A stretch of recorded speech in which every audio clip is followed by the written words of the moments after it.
the contributions by way of electoral bonds to just this one party ruling at the center is more than 5,000 crores in just a period of less than 5 years. Now just look at that figure. The limit for spending on each candidate fixed by the legislature is less than 1 crore per Lok Sabha constituency, less than 1 crore. Yes, the requirement is that they have to give a KYC, whoever purchases electoral bonds. So the identity of the person who purchases the electoral bonds will be known to the State Bank of India. But because they have now opened the route by making this amendment that the limit of 7.5% of the annual profits has been totally removed. So even if you are a loss-making company, or even if you are a company which does no business, just a pure shell company, let's say, my lord, your lordship is aware that in that Adani SEBI matter, they are saying, SEBI is saying, we don't know whether these companies who have invested in the Adani companies from Mauritius and from these tax havens, whether they are in fact owned by Adani or not, or whether they are related to Adani or not. Now it is open to any of these companies to set up a subsidiary in India and donate to any political party of their choice any amount, even if it's a pure shell company, which means no business, no profits, just an amount is received from its parent company, which is registered in a tax haven, and that amount is given to a political party. So one of my arguments, my lord, I have three main arguments which I am going to argue before your lordship against these electoral bonds. The first is that it defeats the people's right to be informed about the sources of funding of political parties, which in my respectful submission and in the light of several judgments of this court, is a fundamental right of citizens under Article 19(1)(a). That's the first argument. Because right to information has been held to be a fundamental right under Article 19(1)(a).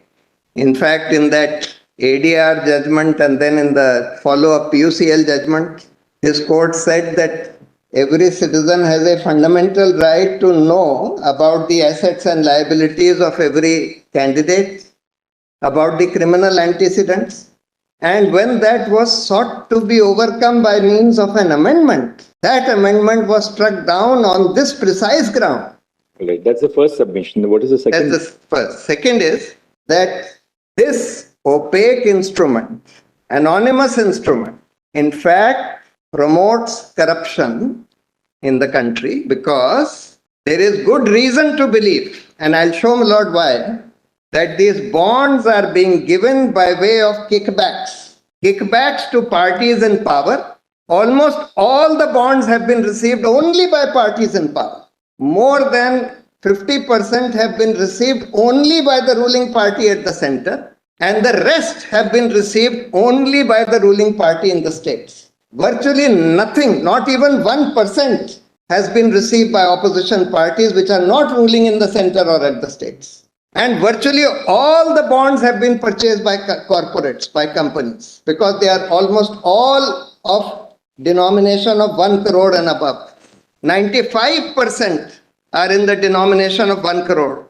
1 crore. Therefore, my lord, and you have simultaneously amended you have removed the cap on corporate donations and amended FCRA. All right, there's a second submission. That's the second submission. The third submission is, my lord, it disturbs and indeed destroys democracy in this country because it does not allow a level playing field between political parties which are ruling versus political parties which are in opposition, or between political parties and independent candidates. It will have, in fact, my lord, just to give your lordship a small figure, in the last 5 years, of which since the electoral bonds were introduced, 2017 they were introduced, 17-18 to 21-22, 5 years?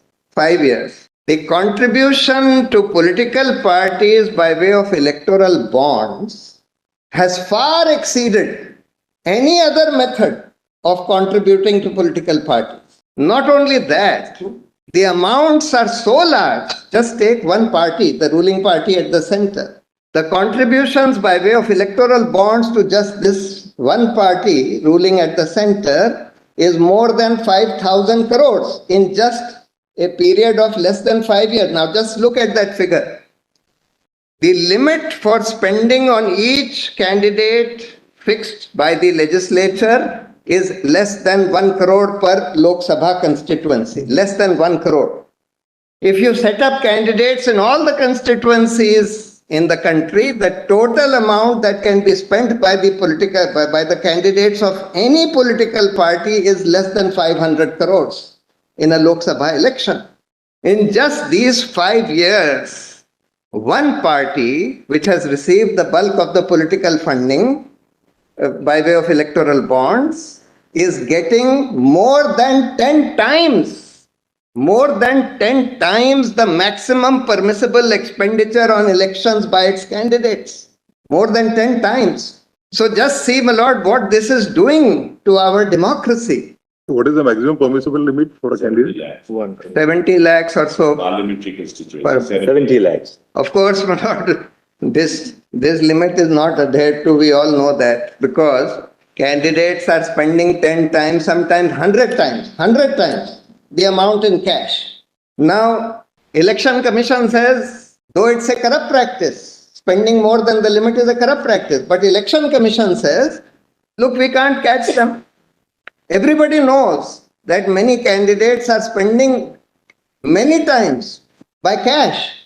One of the arguments in this for introducing electoral bonds was, the stated argument of the government was that, well, this goes through the bank. These electoral bonds can only be purchased through bank transactions by check, draft or direct transfer. Therefore, it will reduce cash. That was their argument. But I think very simple. If you wanted to curb the role of cash in elections, all that you had to do was to pass a simple amendment saying no political party or candidate shall be allowed to spend or take any money through non-banking channels. Everything will have to go through banking channels. And if you do that, it will be a corrupt practice. Suppose such an amendment, when this note ban was brought, Lord, one of the objectives, given stated objectives of the government was that we want to make a cashless economy because we want the role of cash to be reduced. Now, I can understand that ordinary person on the street can't be made cashless. He can't be expected to do all his transactions through check and banking channels, but political parties and candidates contesting elections, they could have been made cashless by this simple law saying that you have to, or if you are a candidate or if you are a political party, all your transactions have to be through banking channels. But that was not done. All right, now Mr. Bhushan, let's do this. Let's look at the scheme of the electoral bond. Yes. And then you can make your submission. Yes. We've seen the amendments which have been made. I fought the election in 2014 and it was 70. Today, whether it's 95 or 75 for a parliamentary constituency. How much? 95? 95 or 75, depending on the state. For example, Andhra Pradesh is 95, Arunachal is 75. And for state elections, it's 40 and 28. But out of when you do you have to maintain a separate account for all this? Yes. Every candidate has every day, Malaj, we have to submit what we have spent every day. Every candidate as well as every political party. Yeah, they could. Yes. And this is reflected in the conduct of election rules. Rule 90 gives this data, so that your lordship accepted.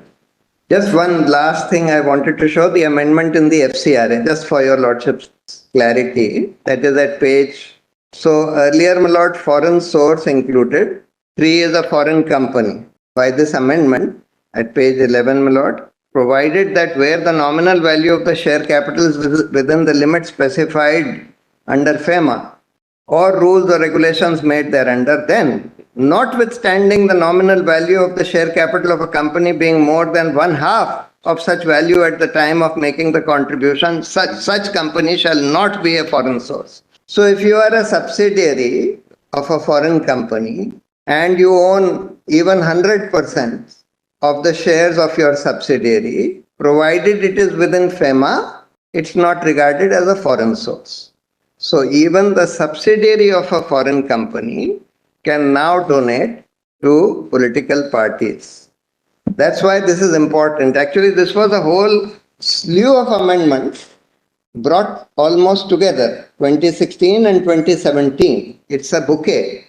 And by this bouquet, because that limit has also been removed, therefore, my lord, it's allowing shell companies also to donate. Earlier, shell companies could not have because there was a limit, 7.5%.